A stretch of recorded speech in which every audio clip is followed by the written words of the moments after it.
एक दिन त्रिभुवन के स्वामी इंद्र मतवाले रावत की पीठ पर बैठकर द्वारका में श्री कृष्ण के पास आए और इस प्रकार बोले, मधुसूदन, यद्यपि आप इस समय मनुष्य रूप में स्थित है, तथापि आपने रक्षक बनकर देवताओं के संपूर्ण दुख को दूर किए हैं। तपस्वी जनों की रक्षा के लिए अरिष्ट, धेनुक, प्रलब्ध तथा केशी आदि सब दैत्यों का नाश किया और कंस, कुलयापीड़, बालघात, निपुतना तथा जितने इस जगत को उपद्रवी थे उन सबको आपने शांत कर दिया। आपके भुजदंड से तीनों लोग सुरक्षित होने के कारण देवता यज्ञों में हविष्य ग्रहण करके तृप्त हो रहे हैं। जनार्दन, इस समय मैं इस उद्देश्य से आया हूँ, उसे सुनकर उसके प्रतिकार को उपाय करें। भूमिका पुत्र नरक, जो इस समय प्रायोज्योतिषपुर का स्वामी है, संपूर्ण भूतों का विनाश कर रहा है। जनार्दन, उसने देवताओं के सिद्धों और राजाओं की कन्याओं का अपहरण करके अपने महल में कैद कर रखा है। वरुण का छत्र, जिससे जल की बूंदें चूती रहती है, अपने अधिकार में कर लिया है। मंदराचल के शिखर पर मणि पर्वत को भी हरण कर लिया है। इतना ही नहीं, नरकासुर, मेरी माता अदिति के दोनों दिव्य कुंडल भी, जिससे अमृत झरता है, हर लिए हैं। अब वह मुझसे ऐरावत हाथी लेना चाहता है। गोविंद, उसका यह दुराचार मैंने आपसे निवेदन कर दिया है। इसके बदले में उसके साथ जो कुछ करना चाहे वह आप स्वयं ही करें। यह सुनकर भगवान देवकी नंदन मुस्कुराए। इंद्र का हाथ पकड़कर अपने सिंहासन से उठे। उन्होंने गरुड़ का आवाहन किया। चिंतन करते हैं गरुड़ आ पहुंचे। भगवान सत्यभामा को बिठाकर स्वयं भी गरुड़ पर सवार हुए और प्रायोज्योतिषपुर की ओर चल दिए। इंद्र और द्वारकावासी के देखते देखते ऐरावत हाथी पर सवार हुए इंद्र और प्रसन्नचित हो देवलोक को चले गए। प्रायोज्योतिषपुर के चारों ओर सैन्यों जनों तक भयंकर पाशों का घेरा बना था। शत्रुओं की सेना को रोकने के लिए पाश लगाए गए थे। श्रीहरि ने सुदर्शन चक्र चलाकर उन सब पाशों को काट डाला। तब मूर नामक दैत्य ने खड़ा होकर भगवान का सामना किया, किंतु भगवान ने उसे मार डाला। मूर के 7,000 पुत्र थे। श्रीहरि ने चक्र की धार रूप अग्नि से उन सबको पतंगों की भांति भस्म कर दिया। मूर को मारकर उन्होंने हयग्रीव और पंचजन को भस्म कर दिया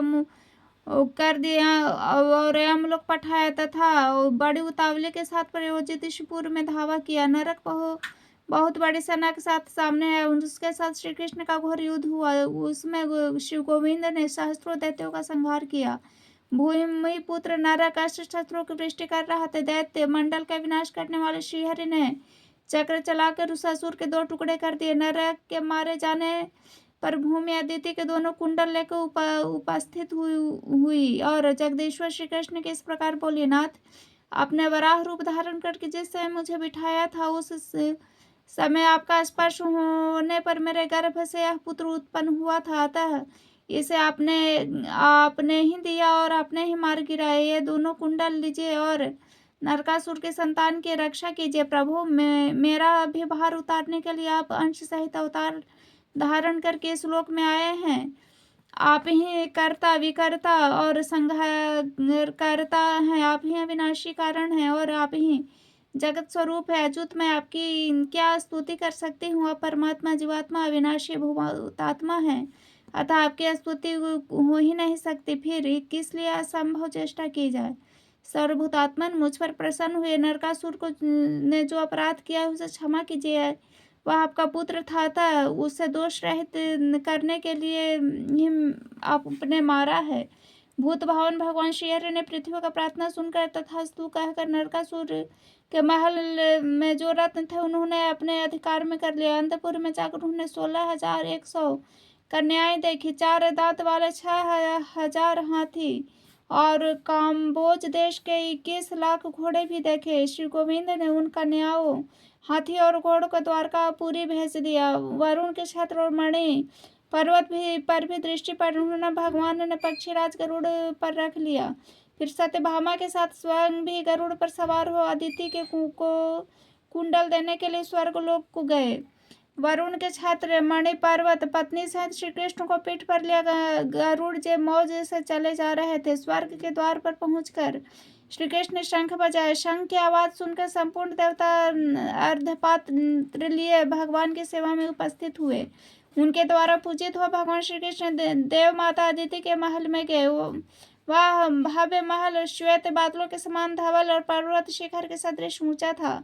उसमें प्रवेश करके भगवान ने अदिति को देखा, इंद्र सहित उनके चरणों में प्रणाम किया, फिर दोनों दिव्य कुंडल उन्हें अर्पित किए। नरकासुर के मारे जाने का समाचार भी कहा सुनाए। इससे जगन्माता माता अदिति को बड़ी प्रसन्नता हुई। उन्होंने भगवान में मन लगाकर जगदाधार श्री हरि का इस प्रकार स्तमन किया। अदिति बोले, भक्तों को अभय देने वाले कमल नयन परमेश्वर, आपको नमस्कार है। आप सनातन आत्मा, भूतात्मा, सर्वात्मा, भूतात्मा भावन, मन, बुद्धि और इंद्रियों के प्रेरक गुण स्वरूप, आप श्वेत दीर्घ आदि संपूर्ण कल्पनाओं से रहित, जन्म आदि विकारों से पृथक तथा स्वप्न आदि तीनों अवस्थाओं से परे हैं। आपको नमस्कार है। अच्युत, संध्या, रात्रि, दिन, भूमि, आकाश, वायु, जल, अग्नि, मन, बुद्धि और अहंकार सब आप ही हैं ईश्वर।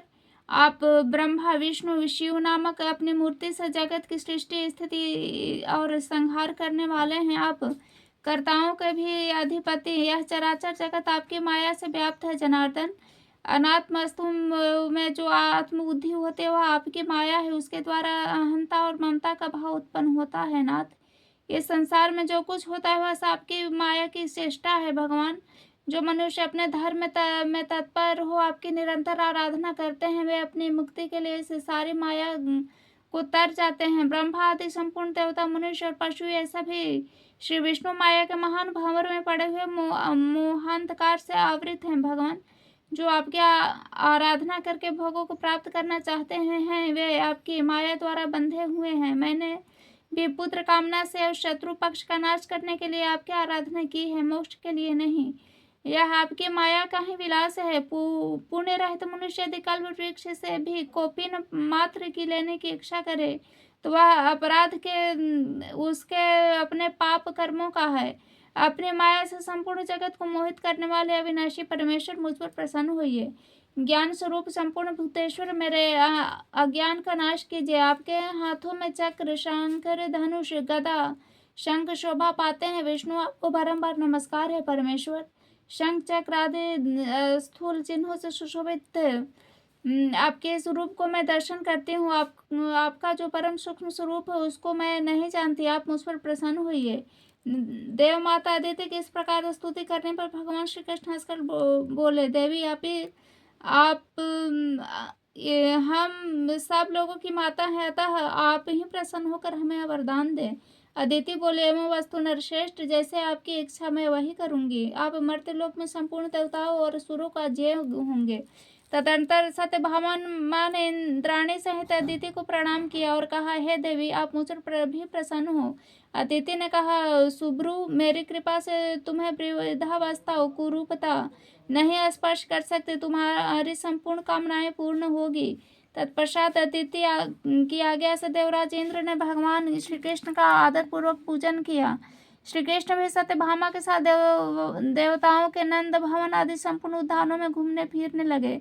एक स्थान पर भगवान श्री कृष्ण ने परिजात का वृक्ष देखा जो परम सुगंधित मंजरियों से सुशोभित, शीतलता और आह्लाद प्रदान करने वाला था। ताम्रवर्ण के फलों में अलंकृत और स्वर्ण के समान कांतिमान था। अमृत लिए समुद्र का मंथन होते समय वह प्रकट हुआ था। उसे देखकर सत्यभामा ने श्री गोविंद से कहा, नाथ, इस वृक्ष को आप द्वारका क्यों नहीं ले चलते? आप कहते हैं सत्यभामा मुझे बड़ी प्रिय है। यदि आपकी यह बात सत्य हो तो मेरे घर के आंगन में शोभा बढ़ाने के लिए इस वृक्ष को ले चलिए। सत्यभामा के कहने पर श्री कृष्ण ने परिजात को गरुड़ पर रख लिया। देख वन के रक्षकों ने कहा, गोविंद, देव राज की महारानी जो शची है उनका इस परिजात पर अधिकार है। आप उनके इस प्रिय वृक्ष को नहीं न ले जाइए। देवताओं ने अमृत मंथन के समय महारानी शची को विभूषित करने के लिए इस वृक्ष को प्रकट किया था। आप इसे लेकर कुशल पूर्वक नहीं जा सकते। आप अज्ञानवश इसे ले जाने की अभिलाषा करते हैं। भला इस परिजात को लेकर कौन कुशल से जा सकता है? देवराज इंद्र का इस बदला लेने अवश्य आवेंगे। अब वे हाथ में वज्र लेकर आगे बढ़ेंगे, तब संपूर्ण देवता भी उनका साथ देंगे। अतः संपूर्ण देवताओं के द्वारा आपको विवाद करने से क्या लाभ? अच्युत, जिस कार्य का परिणाम कटु हो उसके विद्वान पुरुष प्रशंसा नहीं करते। वन रक्षकों के यूं कहने पर सत्यभामा देवी अत्यंत कुपित होकर बोली, शची अथवा देवराज इंद्र, इस परिजात को लेने वाले कौन होते हैं? यदि इस अमृत मंथन के समय समुद्र से निकला है तब तो इस पर संपूर्ण लोगों का समान अधिकार है। इसे इंद्र अकेले कैसे ले सकते हैं? यदि अपने पति की भुजाओं तुम बल का अधिक घमंड होने के कारण शची इस वृक्ष को रोकती है तो तुम लोग शीघ्र शची के पास जाकर यह मेरी बात कहो। सत्यभामा अपने पति पर गर्व करके धृष्टापूर्वक कहती है कि यदि तुम अपने पति को अत्यंत प्रिय हो तो परिजात वृक्ष को ले जाते हुए मेरे पति को उनके द्वारा रोको। यह सुनकर रक्षकों ने शची के पास जाकर सत्यभामा की कही हुई बात ज्यों की त्यों सुना दी। शची ने भी अपने स्वामी देवराज इंद्र को युद्ध के लिए उत्साहित किया। तब इंद्र परिजात के लिए संपूर्ण देवताओं के साथ श्रीहरि से युद्ध करने के लिए उद्धत हुए। जब इंद्र हाथ में वज्र लेकर युद्ध करने के लिए खड़े हुए तब समस्त देवता भी परिधि खड्ग गदा शूल आदि आयुधों के साथ तैयार हो गए। भगवान श्री कृष्ण ने देखा कि इंद्र ऐरावत पर सवार हो देव परिवारों के साथ ले युद्ध के लिए उपस्थित हैं। तब उन्होंने अपना पांचजन्य जन शंख बजाए। उनके ध्वनि से संपूर्ण दिशाएं गूंज उठी। साथ ही उन्होंने सहस्त्रों लाखों बाणों के वर्षा आरंभ कर दी। उन बाणों से संपूर्ण दिशाएं आकाश आच्छादित हो गए। यह देख संपूर्ण देवता भी उसी प्रकार के अस्त्र शस्त्रों का वर्षा करने लगे। संपूर्ण जगत के स्वामी भगवान मधुसूदन ने देवताओं को छोड़े हुए एक एक अस्त्र शस्त्र के खेल खेल में हजारों टुकड़े कर डाले। पक्षी राजगरुड़ ने वरुण के पाश को खींच लिया। छोटे छोटे सांपों के शरीर के भांति उनके खंड खंड कर डाले। भगवान देवकी नंदन यमराज के चलाए हुए दंड को गदा की मार से टूक टूक करके पृथ्वी पर गिरा दिया। कुबेर की शिविका को चक्र से तिल तिल करके काट डाला। सूर्य और चंद्रमा उनकी दृष्टि पड़ते ही अपना तेज प्रभाव खो बैठे। अग्निदेव सैकड़ों सैकड़ों टुकड़े हो गए। आठों वसुओं ने भगवान के बाणों की चोट खाकर आठों दिशाओं की शरण ली। 11 रुद्र भी धराशायी हो गए। उनके त्रिशूलों के अग्रभाग चक्र की धार से छिन्न छिन्न हो गए। साध्य विष देश मरुद गंधर्व शंकर धनुषधारी भगवान श्री कृष्ण के बाणों से आहत हो सेमर की रूह के समान आकाश में उड़ने लगे। गरुड़ जो सदा आकाश में ही चलने वाले ठहरे, उन्होंने चोंच से पंखों से पंजों से भी देवताओं को घायल कर डाला। तदनंतर देवराज इंद्र भगवान मधुसूदन एक दूसरे पर हजार हजार बाणों की वृष्टि करने लगे, मानो दो मेघ परस्पर जल की धाराएं बरसाते हैं। रावत गरुड़ में भी घमासान युद्ध होने लगा। जब सब प्रकार से शस्त्र कटकर गिर गए तब इंद्र ने वज्र और श्री कृष्ण से सुदर्शन चक्र हाथ में ले लिए। इन दोनों ने वज्र और चक्र हाथ में लिए देख चराचर जीवों सहित संपूर्ण त्रिलोकी में हाहाकार मच गया। अंत इंद्र ने वज्र को चला ही दिया, किंतु भगवान श्री कृष्ण उसे हाथ में पकड़ लिए। उन्होंने अपना चक्र नहीं छोड़ा, केवल इतना ही कहा, खड़ा रह देवराज। कावराज व्रत हो गया। उन्होंने वाहन को गरुड़ ने छत विछेद कर डालाते हुए रणभूमि से भागने लगे। उस समय सत्यभामा ने कहा, त्रिलोकीनाथ, आप तो महारानी शची के पति हैं, आपका युद्ध में से भागना उचित नहीं। परिजात पुष्पों के हार से सुशोभित एवं प्रेम पूर्वक आई हुई शची को यदि आप पहले की भांति विजयी होकर नहीं देखेंगे तो आपके लिए यह देवराज का पद कैसे प्रतीत होगा। इंद्र, अब अधिक प्रयास करने की आवश्यकता नहीं। आप लज्जा का अनुभव न करें। आप यह परिजात ले जाइए जिससे देवताओं की पीड़ा दूर हो। मैं आपके घर गई थी, किंतु शची के पति के गर्व से उन्मत्त होकर मुझे आदर के साथ नहीं देखा। मैं भी स्त्री ही ठहरी और मुझे भी अपना पति पर गर्व है, तथा स्त्री होने के कारण मेरा चित्त भी अधिक गंभीर नहीं है, इसलिए मैंने आपके साथ युद्ध ठान लिया। परिजात दूसरे का धन है, इसका अपहरण करने से मुझे कोई लाभ नहीं। सत्यभामा के वो कहने पर देवराज इंद्र लौट आए और बोले, भामिनी, खेद को अधिक बढ़ाने के क्या लाभ? जो संपूर्ण जगत की सृष्टि पार और संहार करने वाले हूँ, विश्व रूपधारी परमेश्वर के युद्ध में हार जाने पर मुझे लज्जा नहीं हो सकती। देवी, जिस का आदि अंत और मध्य नहीं, जिसने संपूर्ण जगत की स्थिति और जिससे जिनकी उत्पत्ति हुई है और जिन सर्वभूतमय परमेश्वर ही इसका संहार होगा, उन सृष्टि पालन और संहार के कारण भूत परमात्मा से परास्त होने पर मुझे लज्जा क्यों होने लगी? जिसके अत्यंत अल्प और सूक्ष्म मूर्ति को जो संपूर्ण जगत की जननी है, तद सब वेदों के ज्ञात होने पर भी दूसरे मनुष्य नहीं जान पाते, वे जो स्वेच्छा से ही सदा जगत का उपकार करते हैं, उस जन्मा करता तथा सबके आदिभूत इन सनातन परमेश्वर को जीतने में कौन समर्थ हो सकता है। व्यास जी कहते हैं, देवराज इंद्र की इस प्रकार स्तुति करने पर भगवान श्री कृष्ण ने गंभीर भाव से हंसकर कहा, जगतपते आप देवराज इंद्र हैं, आप और हम मनुष्य आपको मेरे द्वारा किया हुआ यह अपराध क्षमा करना चाहिए। यह राहब का परिजात का वृक्ष, इससे इसके योग्य स्थान पर ले जाइए। इंद्र मैंने जो पहले इस सत्यभामा की बात रखने के लिए ही इसे ले लिया था, आप मेरे ऊपर जो वज्र चलाया उसे भी ले लीजिए। शत्रु संहार का अस्त्र आपका ही है। इंद्र बोले, प्रभु मैं मनुष्य हूँ, यो कहकर आप मुझे क्यों मुंह में डाल रहे हैं। भगवान, हम तो आपके इस सगुण स्वरूप को ही जानते हैं, आपको इस सूक्ष्म स्वरूप का ज्ञान हमें नहीं है। जगन्नाथ, आप जो कोई भी हो, इस समय जगत की रक्षा में तत्पर है। मधुसूदन, आप संसार का कंटक दूर कर रहे हैं। श्री कृष्ण, यह परिजात आपका द्वार का ले जाइए। जब आप मरते लोग को छोड़ देंगे तब यह पृथ्वी पर न रहेगा। बहुत अच्छा कहकर भगवान श्री हरि ने भूलोक में को चले आए। उस समय सिद्ध गंधर्व तथा ऋषि महर्षि उनकी स्तुति कर रहे, तो उत्तम परिजात वृक्ष लेकर श्री कृष्ण सहसा द्वारकापुरी के ऊपर आ पहुंचे। उन्होंने शंख बजाकर द्वारका वासियों के हृदय में हर्ष भर दिए।